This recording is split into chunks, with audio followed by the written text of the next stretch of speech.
Happiness is what we aim for on the first mountain. Joy is a byproduct of living on the second mountain. The people who radiate a permanent joy have given themselves over to lives of deep and loving commitment. Giving has become their nature. Welcome to Philosopher Insights, the podcast that delivers wisdom in minutes a day that you can put into practice daily and strive to master over a lifetime. The podcast committed to sharing ideas that encourage you to bridge the gap between who you are today and the person you aspire to be in the future. Hi, my name is Herb Lamba, and welcome to my podcast where I will share practical insights from the world's best authors. Knowledge isn't power. Applied knowledge is. The quest to become the best version of you starts right now. Hi everyone, welcome to Philosopher Insights. Today we're discussing The Second Mountain, The Quest for a Moral Life. The author is David Brooks, and the book is published in 2019. I wanted to share a number of my favorite insights from this great book, starting with Joy versus Happiness, Moral Joy, The Valley, The Committed Life, Vocation versus Career, and Hyper-Individualism. So let's begin with the introduction. Quote, "Every once in a while I meet a person who radiates joy. These are people who seem to glow with an inner light. They are kind, tranquil, delighted by small pleasures, and grateful for the larger ones. These people are not perfect. They are exhausted and stressed. They make errors in judgment, but they live for others and not for themselves. They've made unshakable commitments to family, a cause, a community, or faith. They know why they were put on this earth and derive a deep satisfaction from doing what they've been called to do. Life isn't easy for these people. They've taken on the burdens of others, but they have a serenity about them, a settled resolve. They are interested in you, make you feel cherished and known, and take delight in your good. When you meet these people, you realize that joy is not just a feeling, it can be an outlook. There are temporary highs we all get after we win some victory. And then there is also this other kind of permanent joy that animates people who are not obsessed with themselves, but have given themselves away. I often find that their life has what I think of as a two-mountain shape. They got out of school, began a career, or started a family, and identified the mountain they thought they were meant to climb. I'm going to be a cop, a doctor, an entrepreneur, what have you. The goals on that first mountain are the normal goals that our culture endorses. To be a success, to be well thought of, to get invited to the right social circles, and to experience personal happiness. Then something happens. Some people get to the top of that first mountain, taste success, and find it unsatisfying. Is this all there is, they wonder? They sense there must be a deeper journey they can take." End quote. This is just a portion of the incredibly well-written introduction of the book. The introduction will have you seriously questioning your current view on success and whether life is actually more about something more gratifying, joy. The first mountain is all about building up the ego and includes all the things that society today tells us make you happy and successful. But the second mountain is about eliminating the ego and losing yourself to something bigger than just you. The second mountain is other-centered and more about contribution. Quote, "The first mountain people are often cheerful, interesting, and fun to be around. They often have impressive jobs and can take you to an amazing variety of great restaurants. The second mountain people aren't averse to the pleasures of the world, but they have surpassed these pleasures in pursuit of moral joy. A feeling that they have aligned their life towards some ultimate good. If they have to choose, they choose joy." End quote. Wow. I literally get chills reading the passage. Once you start climbing the second mountain, your life is no longer in pursuit of just happiness via the typical ways you are promised you will achieve it. A good-paying job, a prominent degree, material possessions that adequately continue to feed your ego. David Brooks is also the author of another great book, The Road to Character, where he believed that character formation was mostly an individual task. In this book, he now believes that good character is a byproduct of giving yourself away. You lose yourself in the daily acts of serving others. Quote, "So we as people and as a society have to find our second mountain. This doesn't mean rejecting the things we achieved on the first mountain. The nice job, the nice home, the pleasures of a comfortable life. Most of the time we aim too low. We walk in shoes too small for us. We spend our days shooting for a little burst of approval or some small career victory. But there's a joyful way of being that's not just a little bit better than the way we are currently living. It's a quantum leap better." End quote. I was amazed at the eloquence with which Brooks expresses his message throughout the book. So let's continue with the first big insight that is still part of the amazing introduction. the distinction between happiness and joy. Insight number 1, joy versus happiness, the difference. Quote, happiness involves a victory for the self, an expansion of self. Happiness comes as we move toward our goals when things go our way. You get a big promotion, you graduate from college.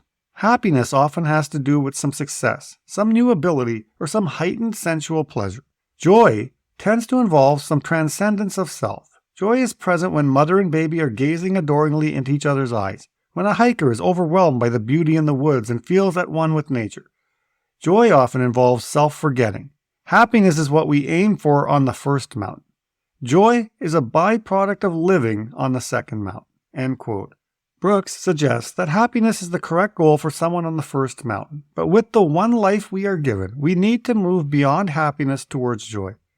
You are always in pursuit of happiness, but joy is something that rises inside you. Happiness is generated via accomplishments, but joy in life comes from offering gifts to this world. It's very common to hear people claim they will be happy when they get that promotion, they make X amount of money, or they can finally purchase that dream home. These are prime examples of society putting a hold on happiness for some date in the future. If X, insert event here, happens, then I'll be happy. Insight number 2, moral joy. Brooks refers to moral joy as the highest level of joy. The other forms of joy discussed in the book, flow, collective effervescence, celebratory dance, emotional joy, and spiritual, can be potentially explained away by temporary changes to chemicals in the brain. This is where moral joy is different, because it can be permanent. Quote, the people who radiate a permanent joy have given themselves over to lives of deep and loving commitment. Giving has become their nature, and little by little they have made their souls incandescent. There is always something flowing out of the interiority of our spirit. For some people, it's mostly fear or insecurity. For the people we call joyful, it's mostly gratitude, delight, and kindness. End quote. You'll have to read the book for the full details, but for now, I hope you grasp an understanding of the importance of seeking moral joy. This idea really popped out at me in the book. Insight number 3, the valley. Quote, people generally go through a familiar process before they can acknowledge how comprehensive their problem is. First, they deny that there's something wrong with their life. Then they intensify their efforts to follow the old failing plan. Then they try to treat themselves with some new thrill. They have an affair, drink more, or start doing drugs. Only when all this fails do they admit that they need to change the way they think about life. End quote. I am certain you either lived this experience or know someone close to you that is suffering through this right now. It may not always lead to the severe measure of drinking or drugs, but I know plenty of people who have recognized or admitted that they are not living their best life, but they'd rather follow the failing plan than risk putting the effort into a more meaningful one. Quote, this is a telos crisis. A telos crisis is defined by the fact that people in it don't know what their purpose is. When this happens, they become fragile. Nietzsche says that he who has a why to live for can endure any how. If you know what your purpose is, you can handle the setbacks. But when you don't know what your purpose is, any setback can lead to total collapse. End quote. The author refers to 2 forms of the telos crisis. 1, walking. In this crisis, you just keep trudging along. You take on the same setbacks and frustrations because you don't know what exactly you should change or how to go about figuring it out. You develop a sense of settling where you have the same job, same place, and the same life. I can honestly say I lived the experience until recently. I have known for at least 10 to 12 years that a bigger calling exists for me, but I was struggling to understand what that purpose was, and I just felt paralyzed by not knowing what I could do to pursue a new direction. I have a full-time job, I have a family, and I have a full schedule. So how do you expect me to pivot in a land of uncertainty to pursue the purpose that has not been defined for me yet? This was the dialogue that kept me glued to my current situation, until I hit that moment of decision and made the smallest effort to pursue possibilities. Now, full disclosure here, that first step led to many more failures and frustrations, but to make a long story much shorter, if I had never summoned up the courage to venture out, I would have never experienced the clarity I feel now. On the positive side, I look back at all that I've learned along the way, the connections I've made, and the habits that I've developed as a result of making the decision to pursue something more meaningful. If you find yourself in a telos crisis, my suggestion is to start taking baby steps. Start dipping your foot in the water and see what resonates. Take the action now so you don't suffer from regret at the end of your life. You'll be much more satisfied knowing you tried your best than to realize you didn't even have the courage to begin. Number 2, sleeping. Quote, in this version, the sufferer is just laid low, crawls into bed, and watches Netflix. His confidence is shot. He's paralyzed by self-focus. He has that weird and unwarranted conviction that it's too late for him. Life has passed him by. Other people's accomplishments begin to bring real pain, as the distance between their apparent swift ascent and his pathetic stasis begins to seem hopelessly wide. End quote. First, I feel like I've mastered this one in my lifetime. That nagging feeling that it's too late to try now. I should have awakened to these ideas when I was younger. I have learned through my experience and by reading about others, it's never too late to start, not on something this important. Second, today we live in a society that has become experts at masking their reality. The people who have the perfect Facebook profiles, LinkedIn accounts, or are constantly boasting about their successes are the ones that are likely the most anxious and stuck when it comes to the future. Insight number 4, the committed life. Commitments build moral character. Quote, why would I spend my weekends playing golf when I could spend my weekends playing ball with my children? In my experience, people repress bad desires only when they are able to turn their attention to a better desire. When you are deep in commitment, the distinction between altruism and selfishness begins to fade away. Moral formation is not individual, it's relational. Character is not something you build sitting in a room thinking about the difference between right and wrong and about your own willpower. Character emerges from our commitments. If you want to inculcate character in someone else, teach them how to form commitments. Temporary ones in childhood, provisional ones in youth, permanent ones in adulthood. Commitments are the school for moral formation. End quote. Brooks highlights the importance of committing to 4 things: vocation, marriage, philosophy and faith, and community. Let's take a closer look at 2 of the 4 areas of commitment. Insight number 5, vocation versus career. Quote, the thing everybody knows about finding a vocation is that it's quite different from finding a career. When you have a career mentality, you take inventory of your talents. What are you good at? What talent has value in the marketplace? Then you invest in your abilities by getting a good education. You strategize the right route to climb upward towards success. You reap the rewards of success, respect, self-esteem, and financial security. In the vocation mentality, you're not living on the ego level of your consciousness, working because the job pays well or makes life convenient. You're down in the substrate, some activity or some injustice that is called to the deepest level of your nature and demanded an active response. I love that distinction between career and vocation. Most people believe the path to happiness and joy are building a successful career, but run the danger of realizing partway up that first mountain that life has a more substantial meaning, and that what is required for true joy is to tap into the vocation mentality.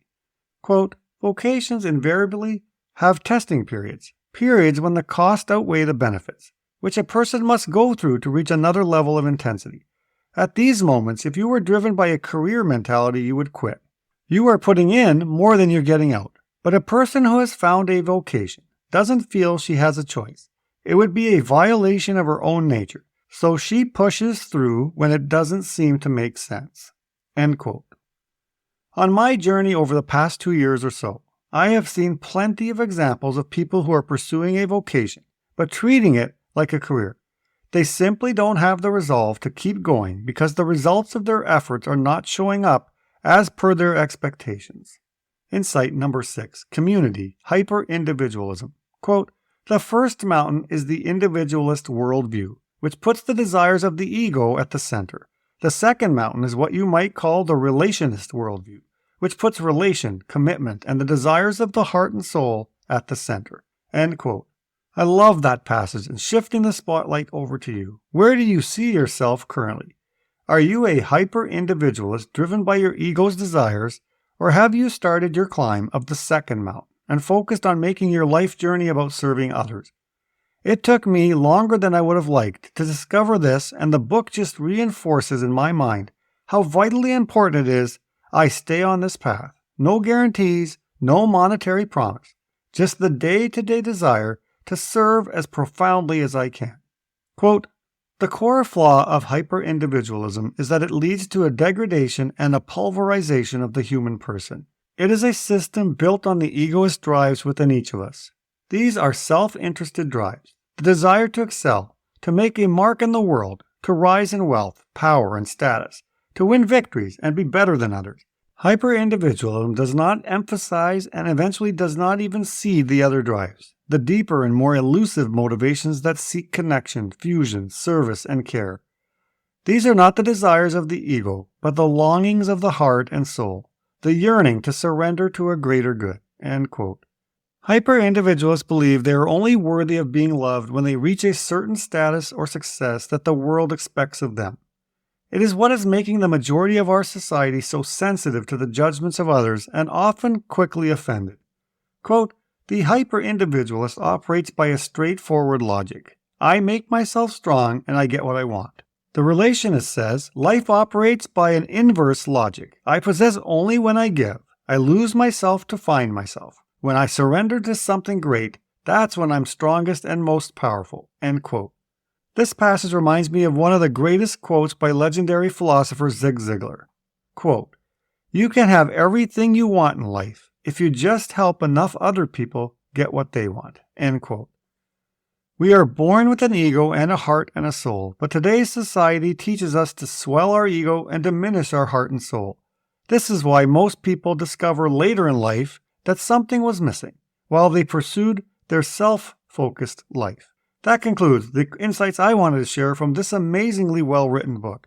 It's honestly one of the more difficult ones to select my favorite insights from, and this book is packed with eye-opening wisdom. You've been listening to Philosopher Insights with your host, Herb Lamba.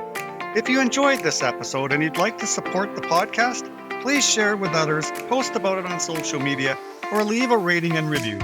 To go deeper with me, you can register for free at www.philosopherinsights.com for instant access to a growing library of Philosopher Insights, which are 8 to 10 page PDFs plus 20-minute MP3s that break down my favorite insights from the world's best personal development books. To catch all the latest from me, you can follow me on Facebook at Optimal Herb. Thanks again, and I'll see you next time.